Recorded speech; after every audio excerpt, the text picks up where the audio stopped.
Então, muito bem, irmãos amados, hoje nós vamos começar a parte 2 do nosso estudo. Terminamos a primeira parte, que no aspecto geral trata da natureza dos seres angelicais. Então, nós conhecemos a estrutura básica do que a Bíblia apresenta para nós acerca dos anjos. São fundamentos que a gente nunca poderá esquecer e que, naturalmente, não talvez dentro dessa parte, mas quando falar da parte 3 e a parte 4, que trataremos do ministério dos anjos eleitos e das ações dos anjos reprovados, quando falarmos dessas duas questões, nós sempre vamos voltar à essência, sempre vamos voltar à natureza dos seres angelicais para respondermos muitas perguntas. Então, se alguém me perguntasse assim, pastor, qual é a parte mais importante desse estudo de angelologia bíblica que nós deveríamos ter como fundamento maior, né, de todas as partes? Eu diria para você que é a primeira parte, né, que fala da natureza angelical. Ela é a base, ela é o alicerce. O grande segredo é esse, irmão. Se você tem um alicerce ruim, o que vai acontecer com o que você vai construir sobre? Vai desmoronar, né? Não se mantém de pé. Não tem estrutura, não tem coluna, não tem nada que faça isso ficar de pé. Por isso que a natureza angelical, esse primeiro capítulo que nós abordamos, é importante porque ele vai dar esse firme alicerce para tudo que vai ser edificado depois. Então, à medida que nós vamos construindo as colunas desse ensinamento, tudo vai ficando firme, tudo vai ficando forte, resoluto, porque a base é boa. Então, lembre-se sempre disso. Quando você for estudar esse assunto, tenha em mente que a principal parte do estudo sobre angelologia bíblica envolve a natureza angelical. Dito isso, irmão, nós iniciamos agora a segunda parte. E a segunda parte vai tratar justamente sobre a organização angelical. Ou seja, Deus não apenas ele criou os anjos de uma certa maneira, com uma certa estrutura angelical, mas ele também os organizou de uma certa maneira.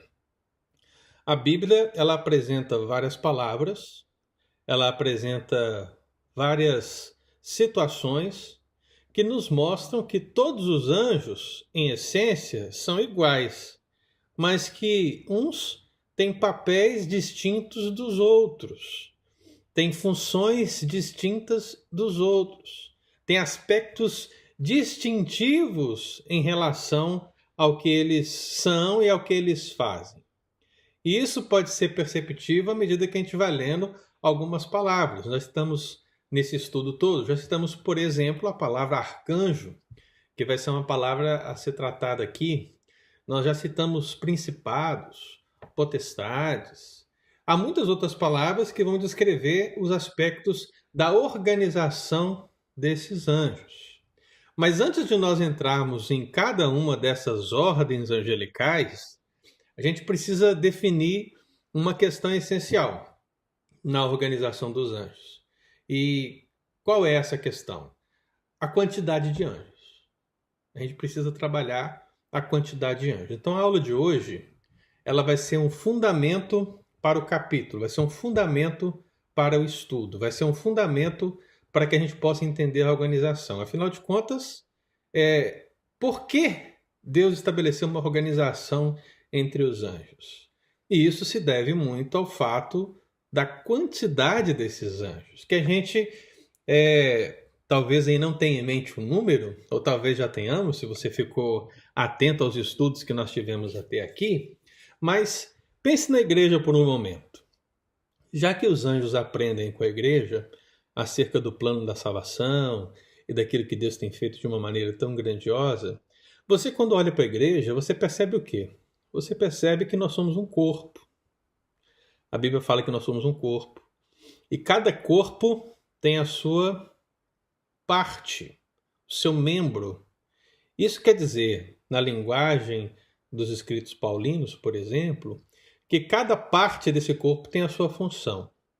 e que não existe uma parte mais importante do que a outra, porque afinal de contas uma parte depende da outra, ou seja, um membro depende do outro, ou seja, a cabeça, que é Cristo, comanda todo o corpo, que é a igreja. Então, nesse sentido, né, essa explicação que o apóstolo Paulo traz para nós, ele vem trazer no sentido de apontar que todos nós somos o corpo, mas que Deus estabeleceu na igreja pessoas, irmãos, filhos de Deus, com papéis distintos, ou seja, ministérios distintos ou dons distintos, né? Então, na igreja você percebe claramente que temos presbíteros, você percebe claramente que nós temos diáconos, você percebe claramente que temos professores de escola dominical, mestres, e seja biblicamente falando, que são esses aspectos que nós já conhecemos, ou eclesiasticamente falando, se você pensar eclesiasticamente, toda igreja é organizada de uma certa maneira. Não importa se ela é uma igreja presbiteriana, que talvez seja uma das mais organizadas, não importa se ela é uma igreja congregacional, não importa se ela é uma igreja episcopal, todas as igrejas também precisam de uma organização. Nessa organização, quanto maior a igreja, a organização vai fazer que essa igreja se torne administrável, né? Pensando numa PCA aqui nos Estados Unidos ou na IPB no Brasil, a igreja é administrada por concílios. Então, você tem a igreja local, você tem o presbitério, você tem o sínodo, você tem o Supremo Concílio, a Assembleia Geral, e todas essas estruturas, elas possuem o quê? Níveis de funções, uma certa hierarquia, ainda que não exista ninguém mais importante do que o outro, as funções são maiores porque elas alcançam um número maior, alcançam uma distância maior ou têm um efeito maior. E nós podemos trazer essas comparações para dentro da organização angelical, porque ao que parece, o princípio é o mesmo. Deus criou todos os anjos, como nós já vimos, mas todos esses anjos que ele criou, ele deu a eles funções distintas. Deu a eles capacidades para essas funções, de maneira que nós podemos perceber em um ou em outro, ou em várias circunstâncias, as esferas dessa atuação. Então, para que a gente possa entender essa hierarquia angelical, essa organização, esse sistema pela qual eles se organizam, essa estrutura, a gente precisa entender a ideia da quantidade de anjos. Porque não haveria muito sentido de se organizar um ou dois, né? Não tem muito sentido. Por que organizar um ou dois? O trabalho é muito tranquilo, né? Organizar 10, organizar 100. Pensar em termos de organização envolve números maiores dentro da corporação, né? Quando você pensa na nossa igreja, por exemplo, a gente tem a estrutura de comitês, né? A ideia é que comitê, que é um grupo aí de 5, de 6, de 10, seja qual que for, mas que esses possam resolver para um determinado nicho. E nesse nicho da igreja envolve um outro grupo bem maior. E sobre todos esses comitês ali tem o conselho da igreja, tem o pastor da igreja. Tudo isso é uma estrutura. E assim como percebemos essa estrutura no nosso dia a dia também, nas empresas, no governo, em tantas coisas, nós podemos perceber essa estrutura no ministério angelical. Mas, antes de nós entrarmos nesse pormenor, irmãos, a gente precisa basear, então, qual é a quantidade de anjos, para que a gente possa entender o que Deus está organizando. Esse é o principal fato. O que Deus está organizando em termos de anjos, quando nós falamos desse assunto. Então, eu quero que você abra a sua Bíblia em Hebreus, capítulo 12. Eu imagino que todos receberam aí o e-mail durante a semana. Foi 2 e-mails errados, foi um e-mail errado, né? Porque só tinha Hebreus 12. Eu falei, gente, eles vão pensar que é só um texto do estudo, né? Só um versículo. Aí depois que eu vi, eu fui lá e corrigi e coloquei os outros. Hebreus 12, nós vamos ler o versículo 22, que vai ser a base de hoje. Hebreus 12, versículo 22. Muito bem. Hebreus 12, versículo 22. E o que diz a Bíblia, irmãos? Ela diz o seguinte: Mas tendes chegado ao Monte Sião e à cidade do Deus vivo, a Jerusalém celestial. Perceba o seguinte: o autor sagrado ele está fazendo uma comparação entre o transitório e o permanente. O que quer dizer isso? Ele está fazendo uma comparação entre aquilo que foi percebido no Antigo Testamento e aquilo que é percebido agora na realidade do Novo Testamento em Cristo. Então, nessa comparação entre o que é transitório e o que é permanente, ele fala, tendes chegado ao Monte Sião. A qual Monte Sião que ele está se referindo? Não é aquele do Antigo, mas é o Monte Sião espiritual, a presença do Senhor, a cidade de Deus vivo, a Jerusalém. Não a Jerusalém política, terrena, mas a Jerusalém celestial, a nova cidade, preparada para nós, onde nós habitaremos para sempre. Então, nessa comparação do autor sagrado, ele diz, tende chegados à cidade, a Jerusalém celestial, e diz, há incontáveis hostes de anjos e a universal assembleia. E eu quero frisar essa expressão. Há incontáveis hostes de anjos. Nós já mencionamos aqui, irmãos, no nosso estudo, que Deus criou todos os anjos. E eu disse naquela oportunidade que Deus criou todos os anjos de uma vez. E ainda que esse número seja um número muito alto, é um número determinado. Ou seja, não existe a possibilidade de haverem mais anjos hoje do que houve ontem. Não há mais anjos hoje do que houve no princípio. Não haverá mais anjos amanhã do que há hoje. O número de anjos é o mesmo, seja no passado, seja no presente, ou seja, no futuro. E por que isso, pastor? Primeiro, pelo aspecto do plano que Deus teve para esses seres angelicais, que a gente já pensou sobre ele, com as poucas referências bíblicas que temos, uma vez que eles já foram testados e nesse teste já foram julgados como eleitos ou reprovados. Então, esse processo está finalizado em termos de anjo.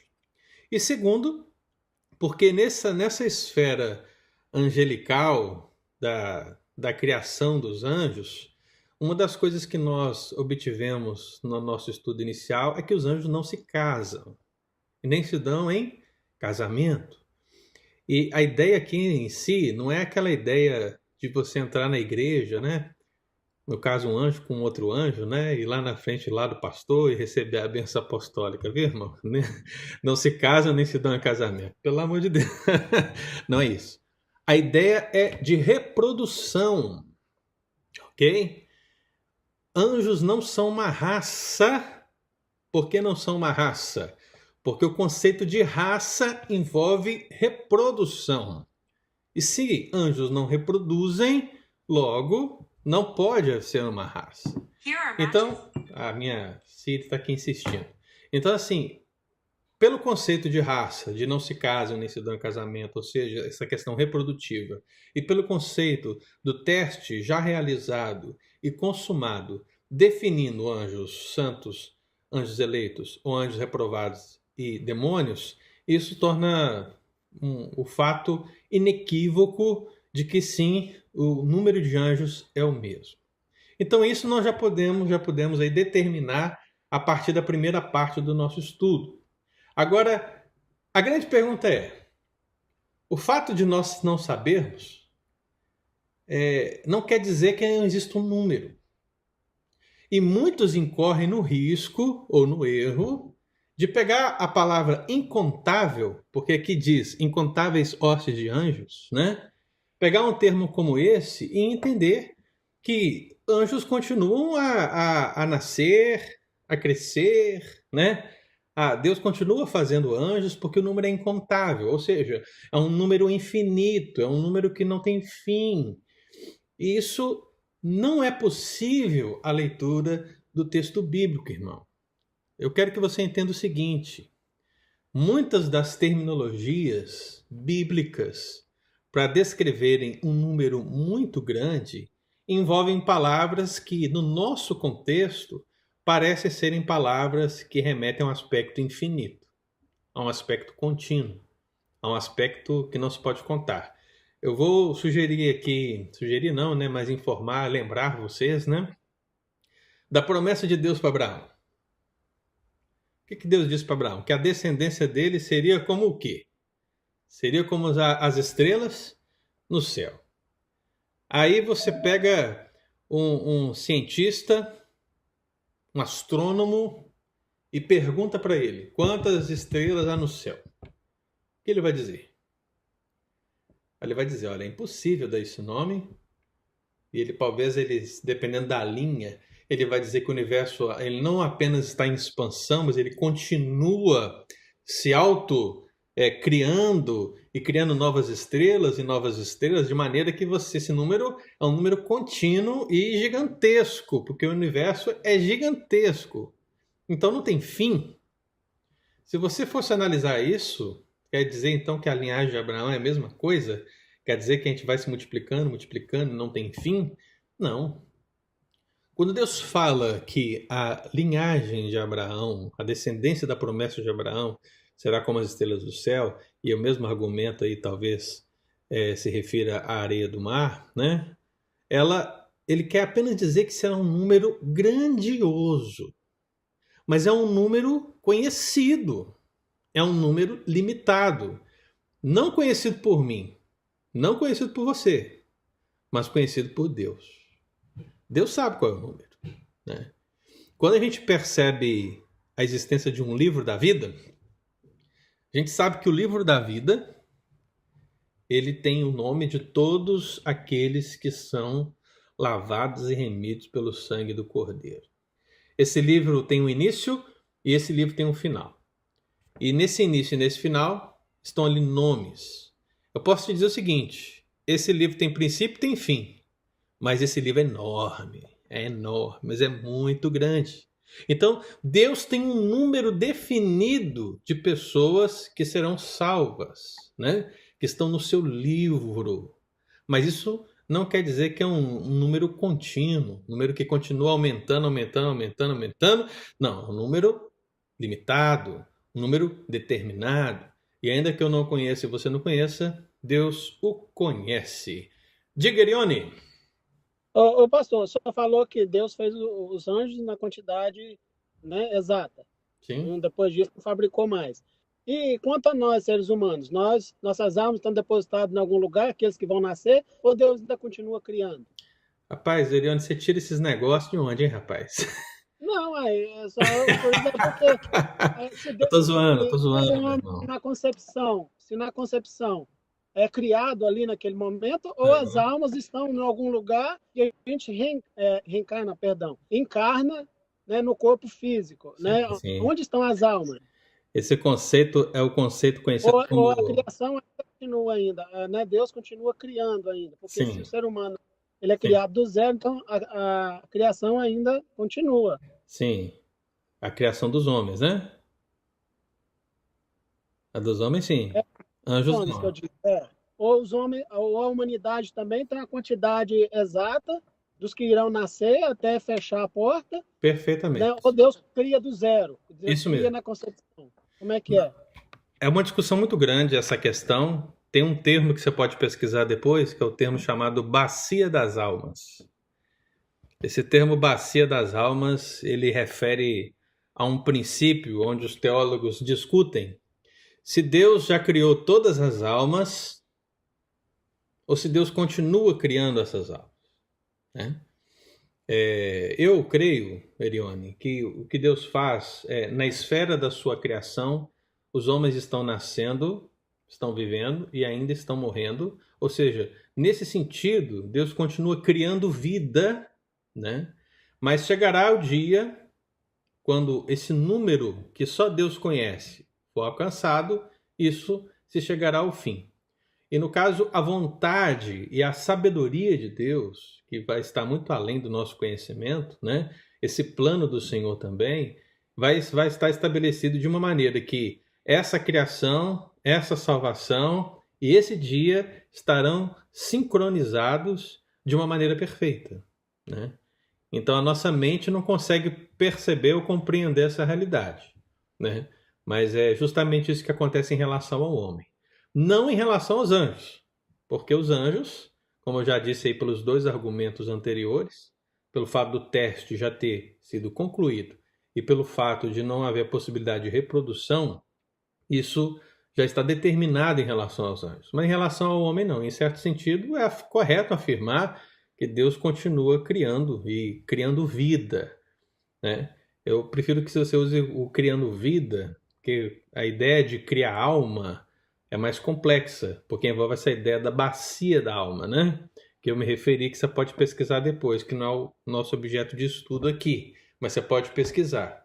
Mas se você quiser afirmar que Deus cria vida, ainda hoje, e por vida eu estou me referindo ao ser humano completo, né? Ou seja, as pessoas estão nascendo, vivendo e morrendo, ou seja, esse projeto de Deus continua até o dia, o tempo determinado em que todos aqueles que ele resolveu amar e salvar serão alcançados. Nesse dia, essa obra criativa de vida se chegará ao fim, porque só haverá vida eterna. E aí é o fim, meu filho, acabou, né? E a sabedoria de Deus é a única possível capaz de resolver esse dilema. Nós levantamos, porque... Os dois levantaram. Não, é porque eu ia apenas ler na minha versão aqui, mas aí eu procurei na outra versão, aí a outra versão concordou com você. Eu tenho uma versão de 1872, que ela fala sobre uma contagem inumerável, que seria o mesmo que você citou, mas eu tenho a minha versão, na versão de hoje, que diz assim: mas tendes chegado ao Monte Sião, à cidade do Deus vivo, a Jerusalém celestial, a jubilosa reunião dos milhares de anjos.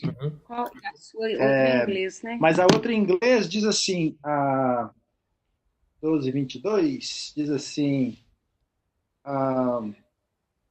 Ye are come unto Mount Zion, and unto the city of the living God, the heavenly Jerusalem, and to the unnumbered company of angels. Quer dizer, uma grande companhia de inumeráveis de anjos, entendeu? Sim.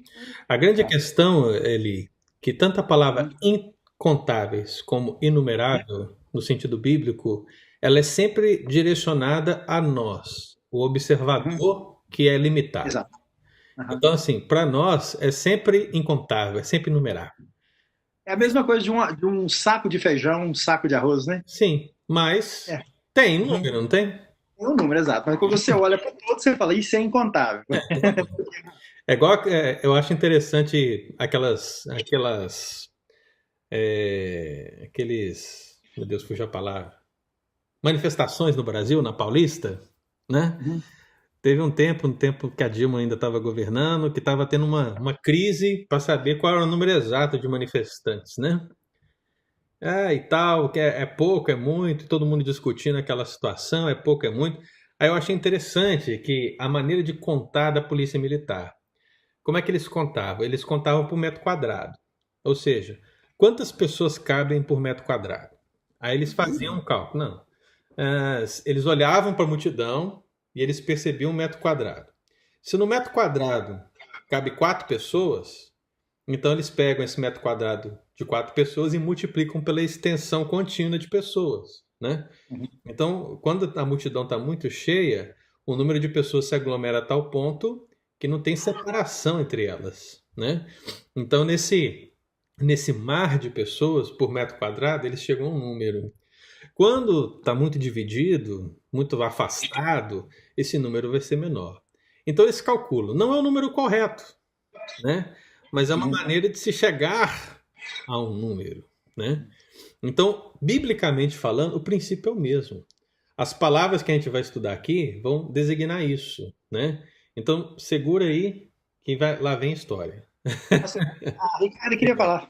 Pastor, rapidinho aí. Claro, não quero sair do contexto, voltando lá para a pergunta do Erione. Essa é uma pergunta que eu escutei muito quando meus filhos eram pequenos. Especialmente o Ramon, quando entrou no high school, no segundo grau, ele me trazia várias perguntas. E para acalmar o coração do Ramon, né, eu orei e eu estudei Efésios com ele, né? Efésios, e uma coisa que acalmou muito o coração dos meus filhos foi Efésios capítulo 1, né? A partir do versículo 3, versículo 4. Na verdade, Deus cria, mas nós já estávamos com Deus lá na eternidade. Sim. Né? Então, é uma coisa simples. Esse estar com Deus, né, desde a eternidade, é biblicamente falando correto, né? E a gente tem que entender que isso tudo está no plano de Deus, né? Plano de Deus. No plano né? de Deus. Sim. Estar no plano de Deus. E no tempo, ele vai executando essa vontade. Ele vai criando, né, o ser humano. E isso aí acalmou o coração dos meus filhos aqui em casa. E até hoje, quando alguém faz a pergunta para eles, quando alguém levanta, né, essa ideia, eles respondem com o livro de Efésios. Amém. E pastor, inclusive essa questão de quer dizer, é só uma palhinha aí, né? De que nós temos uma alma e que ela está no lugar e etc. A única pessoa que pôde afirmar, eu vim de lá, eu vim do Pai e volto para o Pai, foi Cristo. Né? Então ele espiritualmente já existia. Agora nós, eu creio que quando Deus já determinou a procriação da continuação da cópia de Adão, ali estava a ordem, e essa ordem ela está sendo executada todos os dias. Justamente, é isso aí. E aí a grande questão é que nós não cremos no sentido de uma pré-criação nessa bacia das almas que eu me referi. Bacia das almas, a ideia é justamente uma bacia cheia de alma, né? E Deus vai... Não. No plano de Deus, essa criação envolve a criação dos eleitos, a salvação dos eleitos, né? E a reunião dos eleitos, no fim. Né? Então é complexo, mas somente a sabedoria de Deus pode acompanhar isso. A gente não tem condição de acompanhar. Mas vamos voltar. Então a palavra incontáveis, biblicamente, não quer dizer um número que continua crescendo, irmão. Mas ela refere-se à limitação do espectador, né? Que não consegue contar, que não consegue ver. Quando formos estudar Apocalipse, a geologia dentro do Apocalipse, uma das coisas que você percebe, a visão do profeta João, é que ele vê e ele se espanta com o que ele vê. E quando você pensa em termos de números, ou seja, e João cita muitos números em Apocalipse, só que os números em Apocalipse precisam ser compreendidos à luz do Apocalipse, por se tratar de Apocalipse, né? Mas os números que ele vê, ouve e cita são números muitas vezes que mostram essa incapacidade dele como homem de exercer juízo, ou seja, quando ele... Eu vou citar aqui no final, não vou adiantar não, segura aí que o Apocalipse chega no final. Mas vamos lá, já olhamos então essa palavra incontáveis, agora vamos olhar uma outra palavra. Essa palavra, ela designa também a quantidade de anjos, que é a palavra miríades. Você já ouviu essa palavra na Bíblia? Miríades. Ela existe. Deuteronômio 33, versículo 2. Eu conheci ela para mim. Quem achar pode ler. Deuteronômio 33, versículo 2. Assim proclamou Moisés: o Eterno veio de Sinai, Elis alvoreceu desde Seir, resplandeceu desde o monte Parã, e chegou com uma parte das dezenas de milhares de anjos da santidade, desde o sul até as encostas de suas montanhas. Você vê que a versão do Eli, ela já até interpreta o termo, né?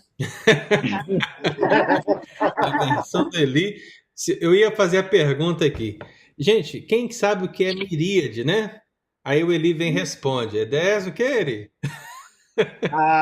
Dezenas de milhares de anjos. A resposta aí, dezenas de milhares, né? Mas vamos ler um outro texto. Judas, versículo 14. Quem achar pode ler para mim. Judas 14.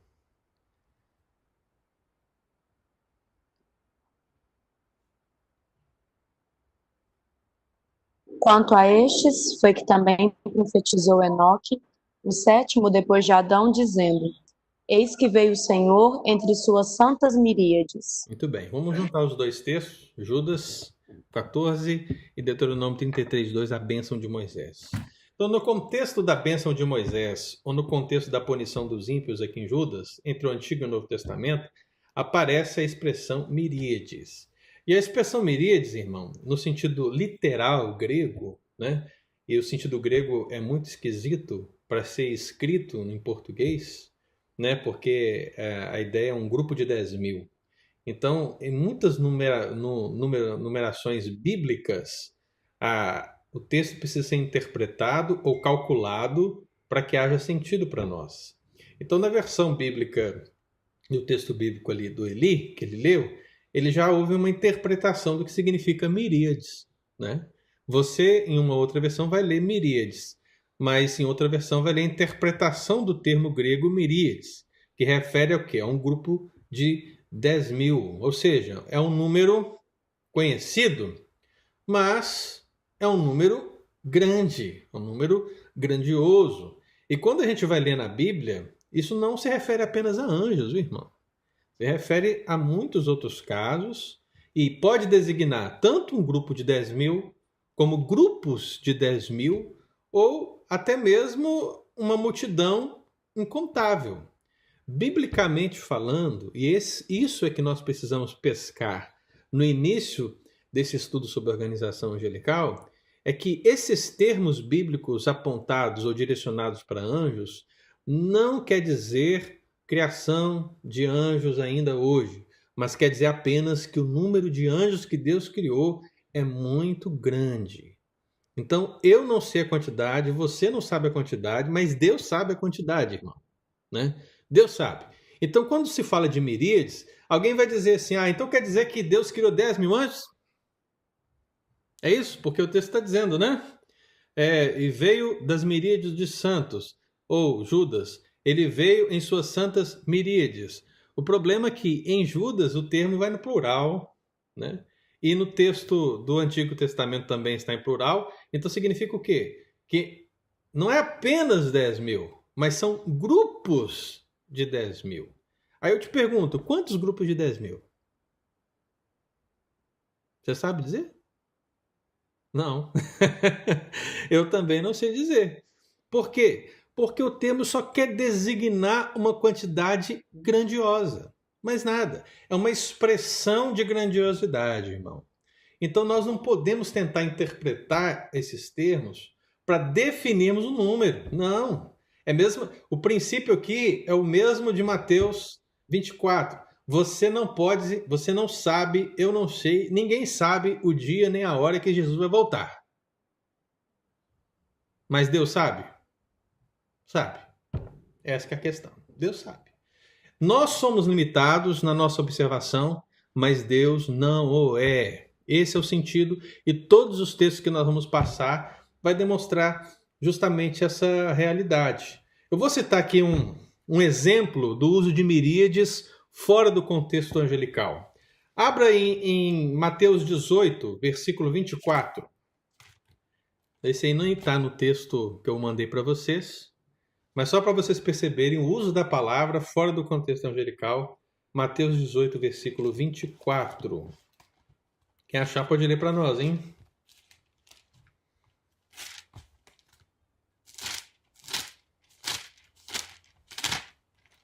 Mateus 18, versículo 24.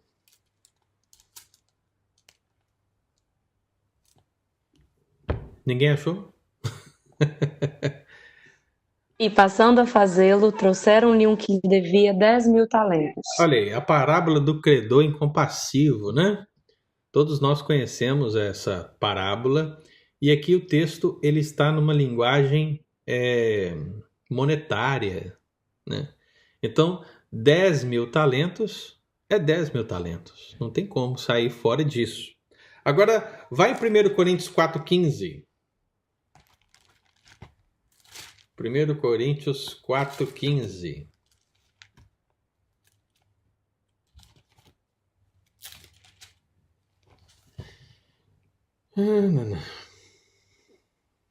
1 Coríntios 4,15. Olha o que diz o texto. Porque ainda que tivesseis milhares de preceptores em Cristo, não tereis contudo muitos pais. Pois eu, pelo Evangelho, vos direi em Cristo Jesus. Você vê que aqui, no contexto de Paulo, ele usa a palavra miríades com o sentido de milhares. É a mesma palavra, irmão. Né? Eu não sei lá na Bíblia do Eli, mas na Bíblia grega é a mesma, tá? Então, o sentido grego, ele sobressai qualquer tradução do nosso tempo, viu, irmão? Então, por isso que um pastor tem que estudar grego no seminário, e é por isso que um pastor decente, quando vai apresentar a escritura para o povo de Deus, ele precisa ter em mente o sentido grego, pelo menos. Ele não tem que ser um linguista grego, mas ele tem que saber o sentido básico das palavras. Então, a palavra para milhares aqui e a palavra para miríades nos textos que lemos é a mesma, né? Ou seja, se apresenta o mesmo termo designando a mesma questão. Então, você percebe que em lugares diferentes, as traduções são diferentes por um motivo ou por outro, mas elas se referem a um número grandioso. Apenas isso. Alguém quer fazer uma pergunta? Ricardo, diga, Ricardo. Não, pastor, só queria ler aqui. O meu diz assim: pois ainda que venhas a ter 10 mil tutores em Cristo. Uhum. Ele usa a expressão 10 mil tutores, 10 mil, no caso. Justamente. Porque o termo miríade, né, ele é um termo que, usado no sentido numérico, refere a 10 mil. Uhum. E quando no plural, referem a grupos de 10 mil. Né? Seria miríades de miríades, no caso, né? Aí o grupo ainda é maior ainda. Entendeu? Porque no sentido bíblico, eu vou te dizer, por exemplo, 10 milhões. É um termo. Mas não existe, biblicamente falando, muitas vezes, essa expressão 10 milhões. Existe o quê? Miríades de miríades. Para designar esse número. O superlativo, tanto no grego como no hebraico, é diferente do nosso. Né? Vou dar um exemplo. Em Isaías capítulo 6, né, a gente tem um superlativo sintético. E o que é Não fugiu a palavra, gente. Um aumentativo aí, eu acabei de falar. Superlativo. Quando você tem um superlativo sintético na Bíblia, você não vai ver muitas vezes a descrição. Deus é santíssimo. Santíssimo é esse superlativo, né? Você não vai ver muitas vezes essa expressão. Mas você vai ver o superlativo designado por repetição das palavras. Então, por isso que o anjo disse: Santo, Santo, Santo é o Senhor dos Exércitos. Quando ele repete 3 vezes, no sentido e na linguagem hebraica, isso é uma ideia de superlativo. Nas muitas versões que temos, o texto é traduzido do jeito que está: Santo, Santo, Santo. Mas quando a gente vai entender a linguagem hebraica, a repetição de 3 termos, de 3 adjetivos nessa ordem e naquele contexto, refere-se a uma fala dos anjos como dizendo: Deus é santíssimo. Né? E qual que é o grande problema? Muitas vezes a pessoa lê lá santo, santo, santo, e ela pode imaginar que é bonito, viu, irmãos? Ele pode imaginar que santo, santo, santo é porque santo é o Pai, santo é o Filho, santo é o Espírito Santo. Isso é mentira? É mentira? Não, é verdade. Mas não é o que o texto quer dizer, entendeu? O texto está dizendo que Deus é santíssimo. Se nós formos interpretar quem é Deus, aí sim, Deus é o Pai, Deus é o Filho, Deus é o Espírito Santo. Então, os 3 são santíssimos, né? Os 3 participam dessa natureza. Então, só estou dando alguns exemplos para que vocês possam ter assim, um pano de fundo maior de como funciona essas palavras, tanto no grego como no hebraico. Então, você tem aí o termo miríades, que refere a multidão. Quem falou? Samarinha, diga. Samara, você vai falar sobre todos os termos que se referem aos anjos? Sim. Então, depois eu faço a pergunta. Sim. Só mais um texto para vocês verem agora como miríades vai entrar no aspecto de incontável. Lucas 12. Lucas 12. Quem achar aí pode ler para mim, Lucas 12, versículo 1. Lucas 12, 1. Enquanto isso, uma multidão de milhares de pessoas aglomeravam ao ponto de pisotearem umas às outras. Foi quando Jesus começou a ensinar primeiramente aos discípulos, prevenindo-os: acautelai-vos do fermento dos fariseus e a hipocrisia. Então, você tem aí a expressão... como aí? Milhares de pessoas. Mas milhares de pessoas. Antes disso... Multidão de milhares de pessoas. Uma multidão de milhares de pessoas. Então, você percebe que a sua linguagem de hoje, né? É quase. Quase isso. Ela não chega a ser uma tradução, chega a ser uma paráfrase, né? Mas você percebe que na minha Bíblia, e aí quando eu falo na minha Bíblia e no texto grego, a palavra é miríade, no plural. Ou seja, de novo, né? Mas você percebe que a palavra miríades é usada para designar o quê? Uma multidão grandiosa. Um grupo que você não tem qual certo saber quantos são, e pode ser determinado, porque no sentido bíblico aqui, desse dia específico, se chegasse lá o Leandrão, né, e falasse, eu quero contar essas pessoas, essa multidão aqui, ele ia saber o número exato, na verdade. Ia demorar um pouco, mas ia saber o número exato de pessoas, porque havia um número certo de pessoas ali, mas era um número grandioso, daí o uso dessa expressão. Mais um texto, Daniel 7. Os jovens que estão estudando Daniel, quando chegar no capítulo 7, eles vão ver designações numéricas para anjos.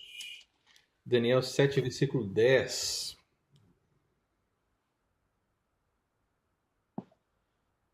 Pode ler? Pode. Um rio de fogo manava e saía de diante dele. Milhares de milhares o serviam, e miríades de miríades assistiam diante dele.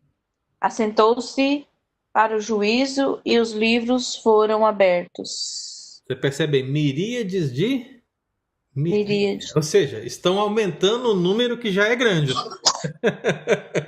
É a maneira hebraica de superlativizar, se é que existe esse termo, viu, irmão? Se não for, é só um neologismo mesmo.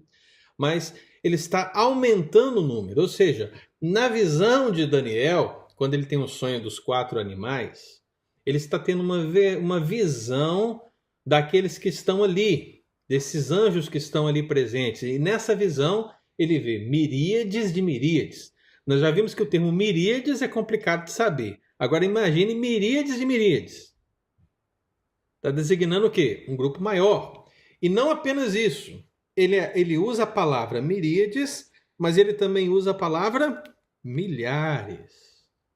Milhares de milhares. Aí essa palavra já é mais acessível para nós, mais comum ao nosso contexto, porque refere-se a um número de milhar, e a próxima que a gente vai estudar justamente isso, milhares.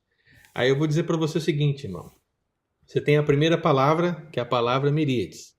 Você tem a segunda palavra, que é a palavra milhares. Aí eu vou dizer para você, aí chega um camarada, aquele camarada que interpreta a Bíblia, cababão, né? E ele chega para vocês assim, depois que o pastor antes deu esse estudo, e fala, pastor, quê? O pastor disse que não tem como saber o número de anjos? Não, eu sei quantos são. E poder, hein? Então vai revelando aí, meu irmão. Quantos anjos são? Eu quero saber. E ele diz para você, são milhares, são 20 mil. 20 mil. O que você acha desse número? Você acha que tem 20 mil anjos? Vamos interpretar a Bíblia, irmão. Vocês estão sabendo a Bíblia, vocês não estão conhecendo a Bíblia.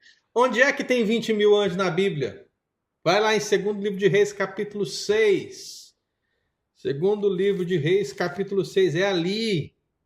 É ali que está o número desses anjos que Deus criou. Então nós podemos dizer que são 20 mil. 2º livro de Reis 6, versículo 7. Quem achar pode ler para mim. Disse, 2 de Reis, capítulo 6, versículo 7. Isso. 2 de Reis 6, 7. E disse, Não é esse não, pastor? Não, nesse não. Eu Não anotei. fala número, 17, não. Desculpa, 17. 17, Eu até marquei que eu estudei, não é não. Isso. Ok, 17, versículo 17. 17, versículo 6? Não. 6, versículo 17. 6, 17. Ups. Posso ler? Pode. E em seguida, Eliseu orou, suplicando: ó Yahweh, abre os olhos deles a fim de que consiga ver. E o Senhor fez com que o moço pudesse enxergar a montanha coberta de cavalos e carros de fogo em torno de Eliseu. Tá aí, ó. Tá aí. Tá vendo? Tá vendo, irmão? Quantos anos tem mil? 20 mil aí. Tá aí, ó. Tá na sua frente. Você não tá vendo, né? Sabe por que você não tá vendo? Porque você não tem os olhos espirituais como de Eliseu. Aí diz o profeta, né? O profeta diz: eu vou orar, eu vou pedir a Deus para que ele possa te revelar que esses carros são 20 mil. Porque você é como esse moço, você não tem fé, entendeu? Você precisa de um profeta que abra os seus olhos e mostre. Ei, poder, hein, irmão? Tem gente dizendo amém aí? Meus irmãos, a interpretação bíblica é um problema, né? Mas por que eu estou dizendo isso? A pessoa, ela pega esse texto que fala dos cavalos e carros de fogo, ou seja, havia ali um número de anjos por detrás do exército sírio, nesse acontecimento que envolveu Eliseu e o seu moço, e aí a pessoa quer interpretar esse texto à luz do Salmo 68, versículo 17. Porque aqui Por sinal, carros, né? Versículos que você mandou tá 68, 7, mas é 17. 17, isso. Pode ler aí, quem achar pode ler.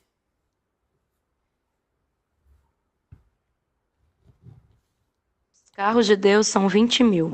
Sim, milhares de milhares. No meio deles está o Senhor. O Sinai tornou-se em santuário. Viu, irmão? Tá aí, ó. Os carros de Deus são 20 mil.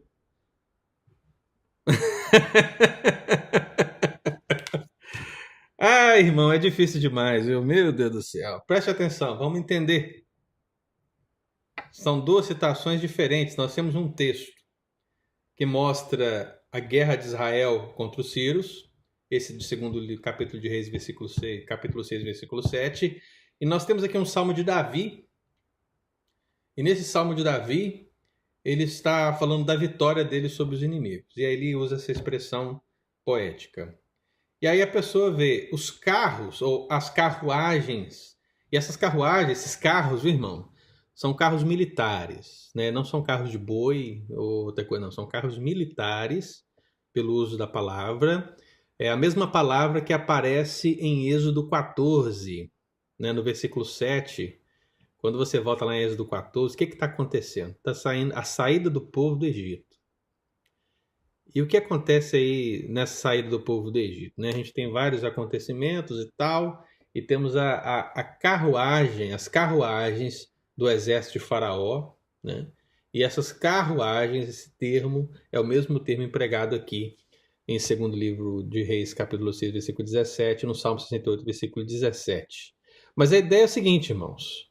Quando o salmista Davi fala que os carros de Deus são 20 mil, você acha que ele quer dizer que são 20 mil só? Não. E por que ele não quer dizer isso? O próprio versículo diz, irmão. O versículo explica, os carros de Deus são 20 mil. Sim, milhares de milhares. Ele usa o termo 20 mil apenas para designar a informação de que os carros de Deus são milhares de milhares. Então, é uma maneira de também usar o superlativo nesse caso. E essas expressões, elas querem designar justamente isso. Um número alto, um número grande. Então, não quer dizer que Deus só tenha 20 mil carros de fogo. Entendeu? Apenas isso. Que o exército de Deus é de uma multidão, é um número que nós não podemos medir. São milhares de milhares.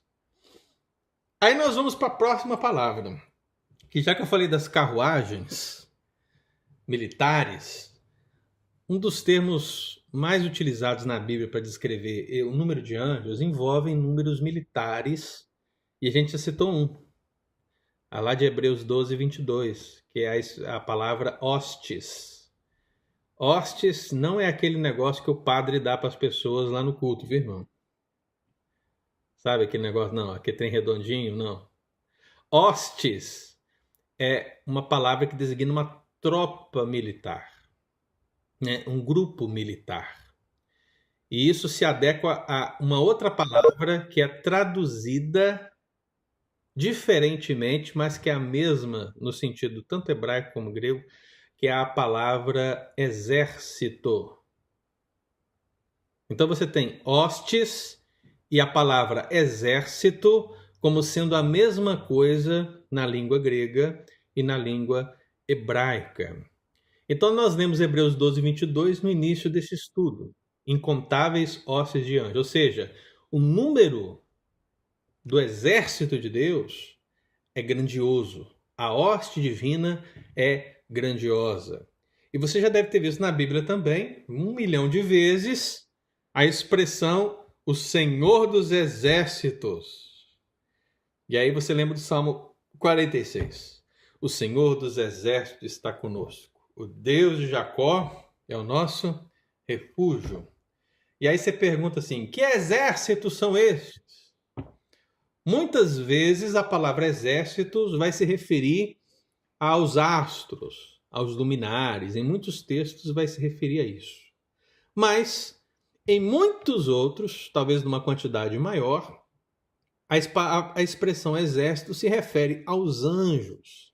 Então vamos ler aqui o Salmo 103, que a gente já leu várias vezes, ele responde a várias questões para nós, né? Mas o Salmo 103, versículo 20 ao versículo 21, ele diz assim: Bendizei ao Senhor todos os seus anjos, valorosos em poder, que executais as suas ordens e lhe obedeceis a palavra. Bendizei ao Senhor todos os seus exércitos, vós, ministros seus, que fazeis a sua vontade. Então você percebe que na mesma expressão do Salmo, os anjos, que são valorosos em poder, são os exércitos de Deus. Então, quando a Bíblia fala o Senhor dos Exércitos é o seu nome, diz que Deus tem um exército grandioso à sua disposição, que é essa tropa celestial, essa tropa angelical que está ao seu serviço. Mas não pense, irmão, não pense que esse termo só se aplica aos anjos eleitos. O exército de Deus, né? Também o inimigo das nossas almas tem um exército, né? O diabo também tem o seu exército. E olha para você ver o que diz aí Não, eu vou deixar para falar isso na próxima vez, que o tempo já está bem puxado, senão a gente vai ficar atropelado aqui. Mas vamos ler 2 textos para a gente perceber essa questão do exército na esfera celestial. Primeiro livro de Reis 22. Primeiro livro de Reis 22, versículo 19. Eu já citei esse texto aqui, que é aquela questão da profecia de Micaías, que é muito reveladora no aspecto angelical. Mas o que diz o versículo 19? Quem achar, lê para mim. Primeiro livro de Reis 22, 19. E Micaías acrescentou: ouve a palavra do Senhor. Vi o Senhor assentado no seu santo trono e todo o seu exército celestial em pé junto a ele, à sua direita e à sua esquerda. Muito bem. Então, você continua lendo a profecia de Micaías, você percebe que esse exército celestial é o exército de anjos do Senhor. E é claro que no meio desse exército celestial aparece o diabo lá, né? Ele aparece. Perceba isso, né, irmão? Olha só que situação. Agora é um parênteses que eu estou abrindo aqui. Mas você tem ali o exército celestial, você tem Deus, mas aparece quem lá no meio, assim, com toda arrogância, né? O próprio diabo, né? Sendo acusador dessa situação e, nesse sentido, querendo ser a voz da mentira na boca dos profetas do falso rei. Então, nesse sentido, o diabo realmente está a serviço de Deus, né? Porque ele chega lá na frente do exército de Deus, diante do trono de Deus, ele fala com Deus e Deus, vai e prevalecerás. É incrível.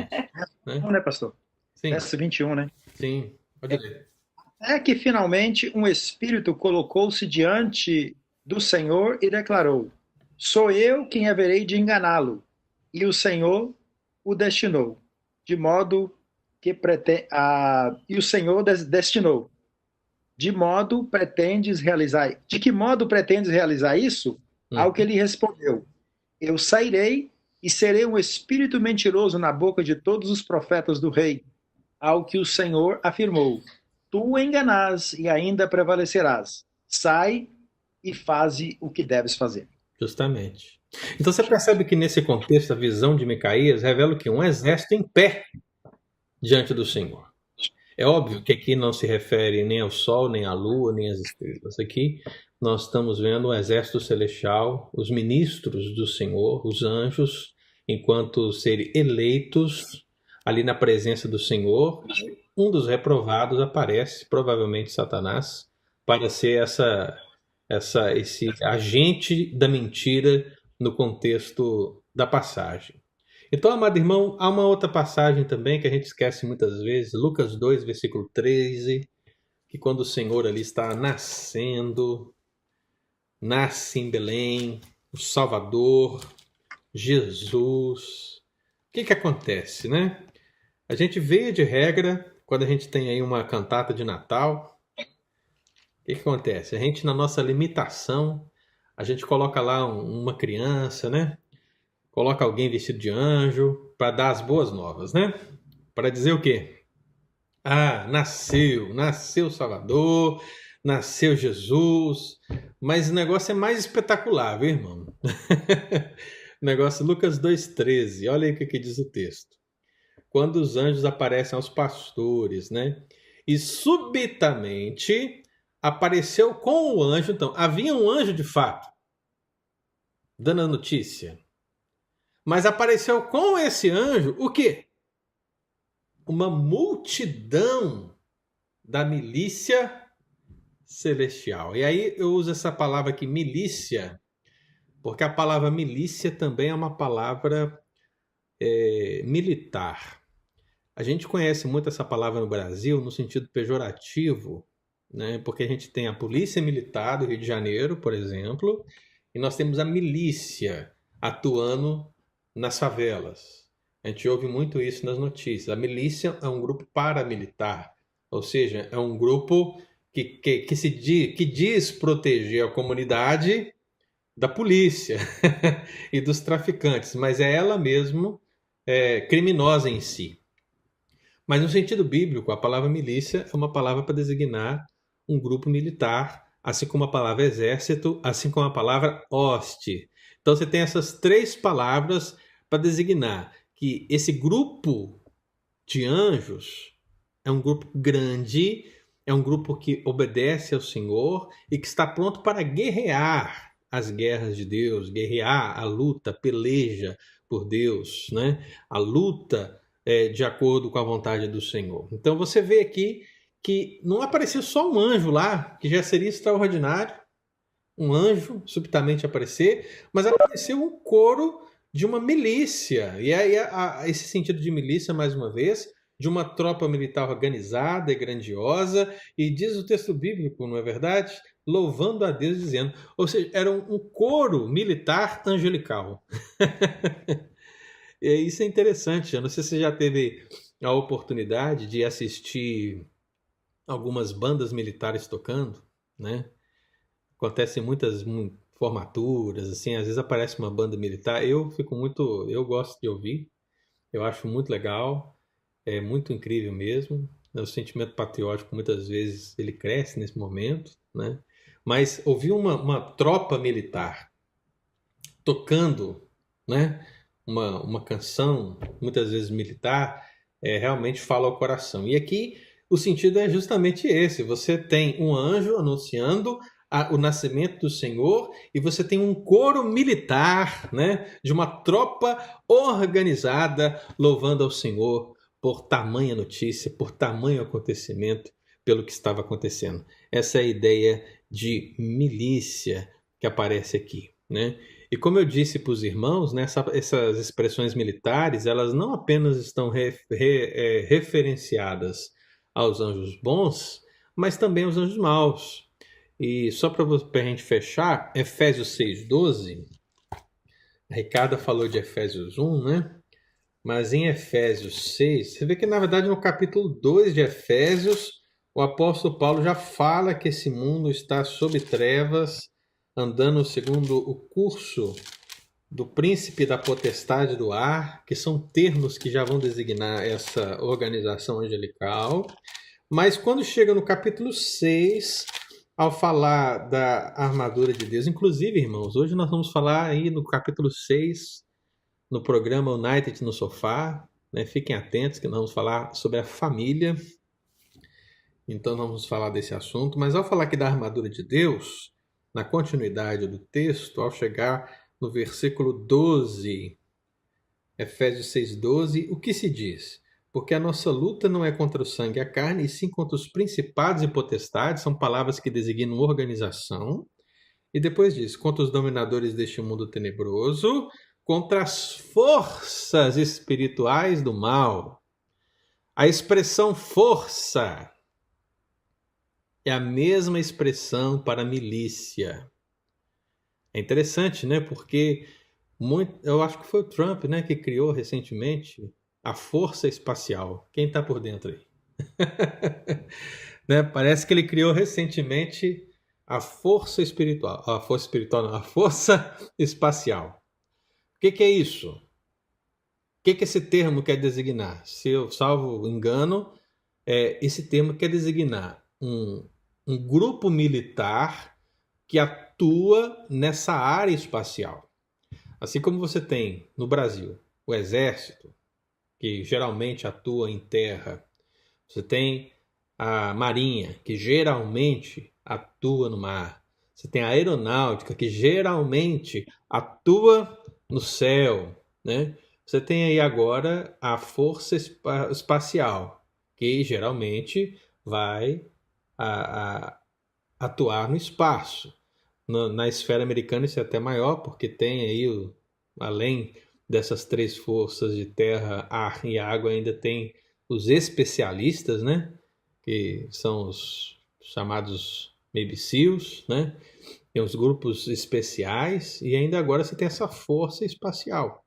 Então a ideia de força espiritual aqui não é a ideia só da força em si, mas a ideia de um grupo militar. Então, amado, perceba o seguinte: os demônios também são como um exército, mas um exército que vem para destruir a igreja, um exército que se levanta para trazer dor e sofrimento à igreja do Senhor. E eu vou falar mais sobre isso no próximo domingo, porque faltam duas expressões, na verdade, 3 expressões relacionadas aos anjos para a gente analisar. Nós vamos analisá-las no próximo domingo, e uma delas vai estar diretamente associada à figura dos gafanhotos de Apolion, né? E quem são os gafanhotos de Apolion? Né? Os gafanhotos de Apolion, inclusive não está aí no seu texto, mas você pode ler Apocalipse 9 aí durante a semana. Basicamente, os gafanhotos de Apolion são essa tropa organizada de demônios vindo contra a humanidade. Então, uma situação terrível à luz do Apocalipse, para a gente poder entender também no próximo domingo. Amém, irmãos? Então, nosso tempo já está bem assim estendido, então eu vou deixar os próximos termos para o próximo domingo. Se a gente terminar no próximo domingo os termos, a gente já pode até entrar no primeiro aspecto da organização angelical. Se ficar assim tão vasto como hoje, a gente encerra esse ponto da quantidade dos anjos no próximo domingo. Amém? Perguntas? Temos aí alguma pergunta? Amém. Ou todo mundo aí compreendeu direitinho? Amém. Ô, Eli, sua mão está levantada ou é da Ricarda? Ou você abaixou agora? Então já foi, né? Muito bem. Estamos certos? Sim. Muito bem. Amém. Amém, irmãos. Então, que Deus possa abençoá-los. Eu espero que o estudo de hoje aí possa ter aclarado um pouco a mente de você sobre a quantidade de anjos. E nós vamos aprofundar nos maiores termos no próximo domingo, né? E se der tempo, a gente já entra no primeiro nível. Quando eu falo primeiro nível, eu não estou querendo dizer no sentido de ser o primeirão, viu, irmão? Porque a gente não tem como afirmar muitos desses textos qual é a ordem hierárquica deles. Nós só podemos informar. Talvez a única ordem da organização angelical que a gente possa afirmar que tem certa primazia frente às outras é a palavra arcanjo, né? Porque é óbvio que o sentido dela é chefe dos anjos. Então, se ele é chefe, meu filho. Não tem outro. Mas as demais palavras é muito difícil você elencá-las na organização, né? É muito difícil, mas nós vamos apresentá-las. Isso fica para o próximo domingo, tá bom? Deus abençoe você.